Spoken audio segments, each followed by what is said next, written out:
Clan Scryer is one of the 4 Skaven great clans.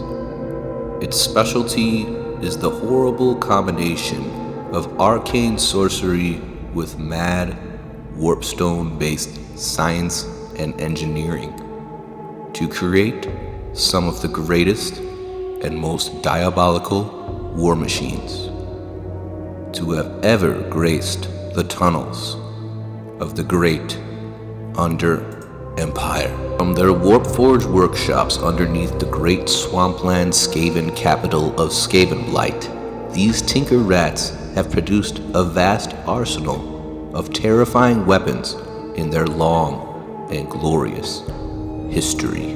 By supplying the Under Empire's ruling Council of 13 with infernal war machines, Clan Scryer ensures its own position of power within the Under Empire.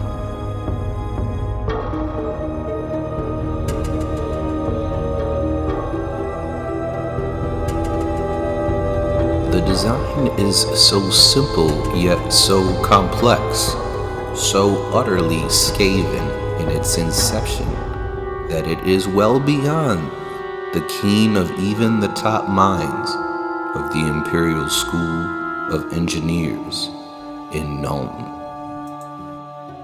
Hello again, my friends, and welcome back to the channel. Welcome back to Legendary Tabletop. Shout out to all the new subscribers and likes and commenters that have been commenting on the videos that I've been posting. Today we are back on my mini factory. We're back with 1-page rules, and we are printing some Skaven proxy models for my Skaven army, and specifically we're gonna print and paint a few of these war machines. Not the Doom Bell, Screaming Bell quite yet, but we are going to print a Doomwheel, and we're also gonna paint a Plagueclaw Catapult, and we're gonna show a cool and easy way to paint any of your Rat Boy armies, and it's gonna look good on any of these war machines.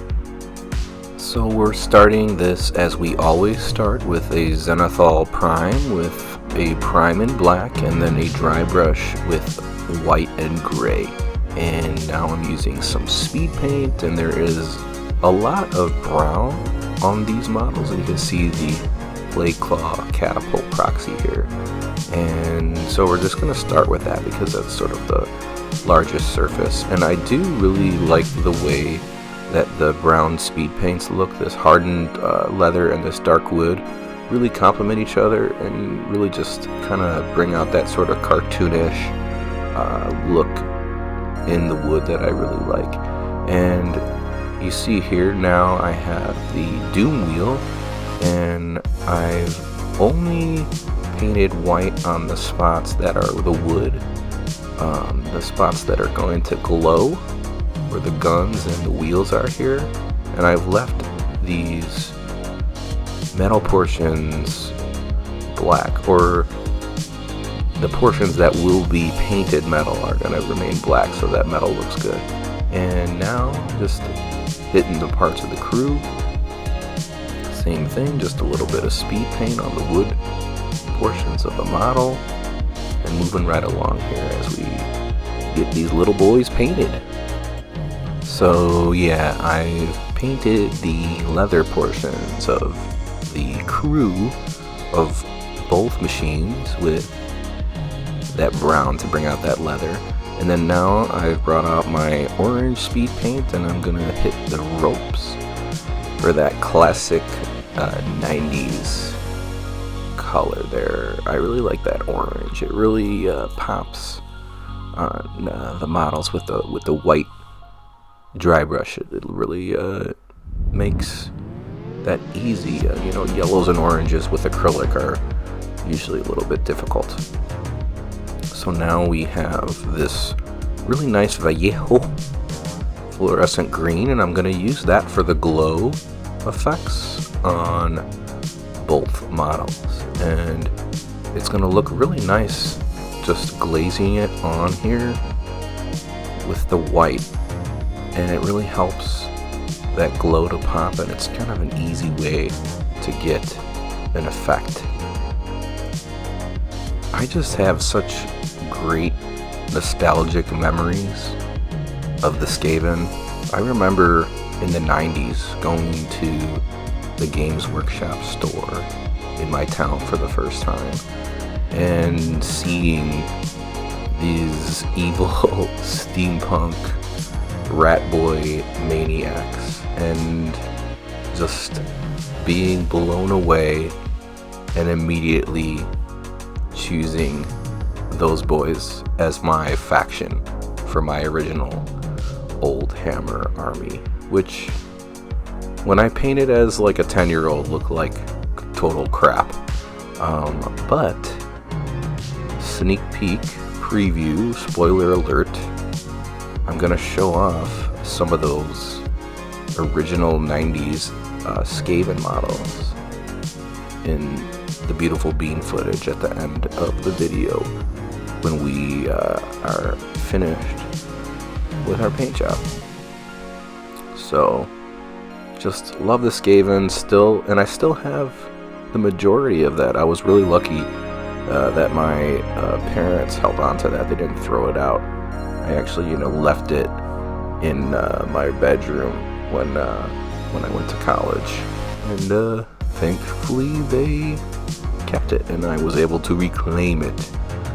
Alright, so now we have some of these wheel pieces, some of the metal pieces, and we're going in between the bronze and a gold and a silver, and just hitting a few of the different metallic pieces on here. And normally you want to paint your metallics with a black undercoat, and we did do that on the Doomwheel, but you're going to see the wash effect that we are going to do at the end of this video, which is going to compensate for that. And you can see now here we are taking this teal speed paint, seafoam green, whatever you want to call it, and hitting the glow here. And then here I have a base that I've constructed with a caulking on MDF with aquarium rocks and some XPS foam that is carved to look like rocks. And what we've done is we've created like a little ramp for the Doomwheel to look like it's, wheeling off of like Napoleon Dynamite going off the ramp. Got these sweet ramps. That's my terrible Napoleon Dynamite impression. And yes, so we're coming along here, and now I'm taking the red speed paint, and that's gonna kind of go really well with the greens and the browns, and we're hitting the little flags here. And we're also going to repeat that on the crew, their little scarves and their little armor, and some of the little details on the little rat boys. We're gonna hit with this blood red speed paint from Army Painter. You can see here too, we've hit this little mace thing, igniter. Yeah, it's some sort of igniter device for the catapult. And you can see the crew here is coming along. They're looking mighty fine here. I think another thing about the Skaven, and someone had mentioned in the comments section in a previous video too, how the one-page rules, Skaven, Ratmen, whatever you want to call them, were like less evil looking than the Games Workshop version, and that they might be more appropriate for games like Mouse Guard, which I've heard a lot of good things about.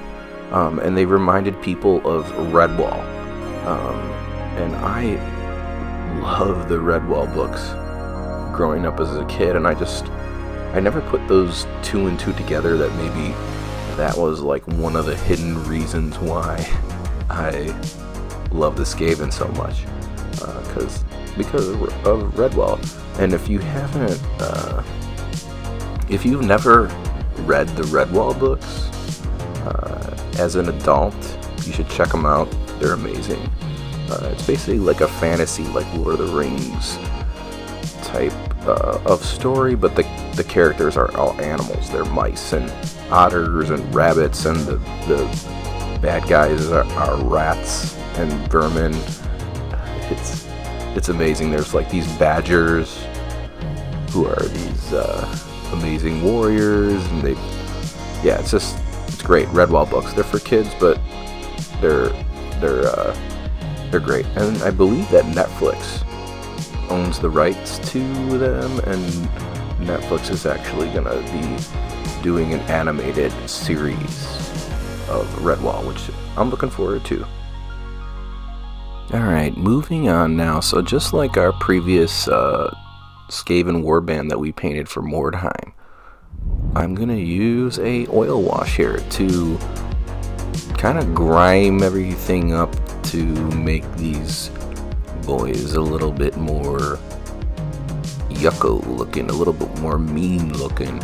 And we're gonna just kind of put the oil wash all over the model, except for these places with the glow effect, with the neon green kind of thing going here. But we're gonna hit all the wood and all the metal,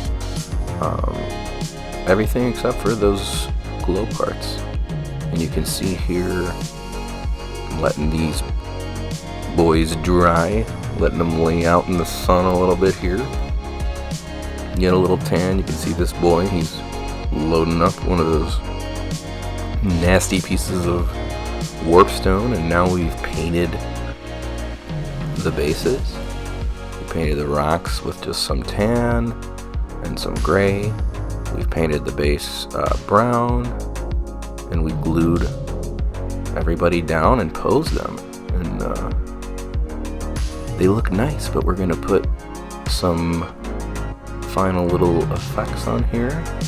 We're gonna grab some tacky glue and some of these beautiful green stuff world leafies. Love these things. My Skaven / Ratmen army has a fall theme / vibe to it. Everybody else is pretty grimed up and has dirty leaves everywhere. And that's about it for these machines. And then we're gonna roll that beautiful bean footage, and we'll see you next time, guys.